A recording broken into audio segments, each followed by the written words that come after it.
Ето какво трябва да знаете за наемането на деца за работа под 18 години. Между 13 и 15 години децата могат да работят, но лесна и безопасна работа, като в същото време се иска разрешително за детски труд от местния общински съвет. По време на учебната година децата могат да работят по 2 часа на ден, а събота могат да работят 5 часа, ако децата са на 15 години могат да работят 8 часа, а в неделя могат да работят само 2 часа. По време на ваканции децата могат да работят до 25 часа на седмица, ако са на 13 и 14 години, и до 35 часа на седмица, ако са на 15 и 16 години.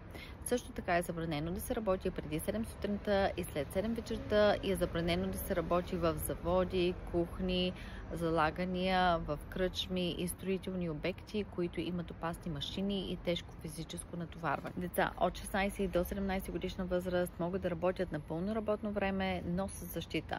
Могат да работят 8 часа на ден или 40 часа на седмица.